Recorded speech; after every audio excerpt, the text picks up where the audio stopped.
کیا P T M کامیاب ہے یا ناکام؟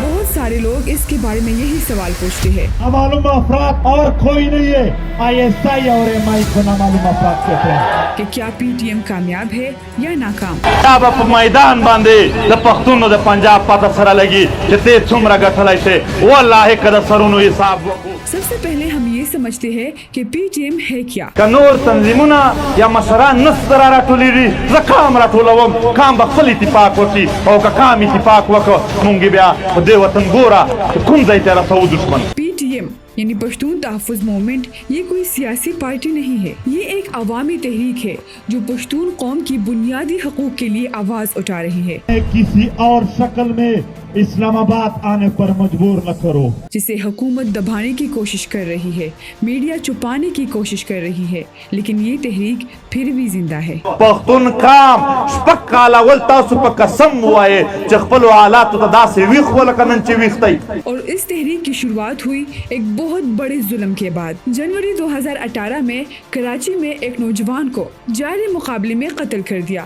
اس نوجوان کا نام تھا نقیب اللہ محسود۔ اس ظلم کے بعد ایک نوجوان اٹھا، اس نوجوان کا نام ہے منظور Pashteen. Manzoor Pashtun is the face of a growing protest movement in Pakistan. جو اس وقت اس کی عمر صرف 26 سال تھی۔ سوچیے ایک 26 سالہ نوجوان جس کے پاس نہ پیسہ تھا، نہ دولت تھی اور نہ ہی طاقت، اس نے ایک پوری قوم کو کیسے جگا دیا اور یہ کیسے ممکن ہوا؟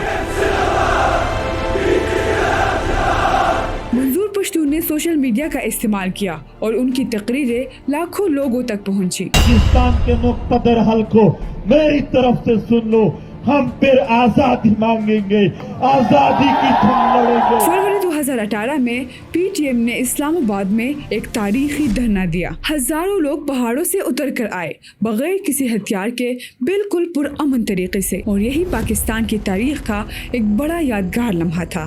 اب ایک بات ہوگی، یا آپ نے زندگی کا حق دینا ہوگا یا آزادی کی جنگ ہوگی۔ پی ٹی ایم کے مطالبات بہت سادہ تھے: جعلی مقابلوں کا خاتمہ، لاپتہ افراد کی واپسی۔ عجیب بات ہے، پورے ملک میں نامعلوم افراد نہیں ہے، صرف پختون بیلٹ میں ہے، اور وہ لوگ جو ہمارے حق کی بات کرتے ہیں ان کو مارتے ہیں۔ قبائلی علاقوں سے بارودی سرنگوں کی صفائی اور پشتونوں کے ساتھ انسانی سلوک۔ یہ مطالبات کتنی سادہ ہے، لیکن ان کے لیے بھی بہت بڑی قربانی دینی پڑی۔ کیا یہ سوچنے والی بات نہیں؟ اب آتی ہے اصل سوال کی طرف کہ کیا پی ٹی ایم کامیاب ہوئی؟ سب سے پہلے پی ٹی ایم نے فاٹا کے انضمام کی راہ ہموار کی۔ 2018 کے بعد قبائلی علاقے پہلی دفعہ صوبوں میں شامل ہوئے اور لاکھوں پشتونوں کو پہلی بار شہری حقوق ملے۔ پی ٹی ایم نے لاپتہ افراد کا مسئلہ بین الاقوامی سطح پر اٹھایا اور اس کے بعد ایمنسٹی انٹرنیشنل جیسے بڑے اداروں نے اس مسئلے کو سنجیدگی سے لیا۔ سب سے بڑی بات، پی ٹی ایم نے دنیا کو دکھایا کہ پشتون پرامن احتجاج کر سکتے ہیں، کیونکہ اس سے پہلے پشتونوں کو لوگ صرف جنگجو سمجھتے تھے۔ اور اس کا سب سے بڑا ثبوت یہ ہے کہ آج بھی سوشل میڈیا پر پی ٹی ایم کا آواز لاکھوں لوگ سن رہے ہیں، اور یہ کوئی چھوٹی بات نہیں۔ لیکن کیا صرف یہی کافی ہے؟ کیا اصل مسائل حل ہوئے؟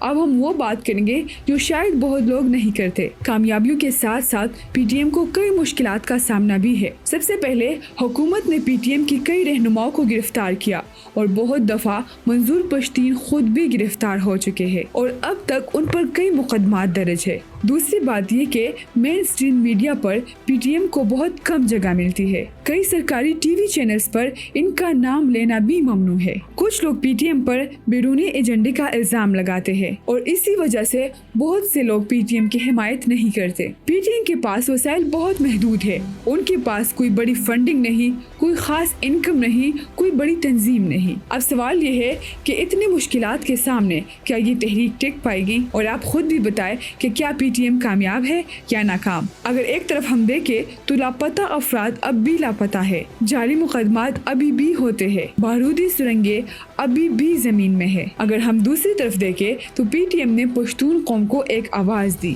اور انہیں بتایا کہ وہ انسان ہے، ان کے حقوق ہے اور وہ ان کے لیے لڑ سکتے ہیں۔ پی ٹی ایم اگر مکمل کامیاب نہیں ہوئی تو ناکام بھی نہیں ہوئی۔ یہ لڑائی ابھی تک جاری ہے اور جب تک ظلم ہوگا یہ آواز بند نہیں ہوگی۔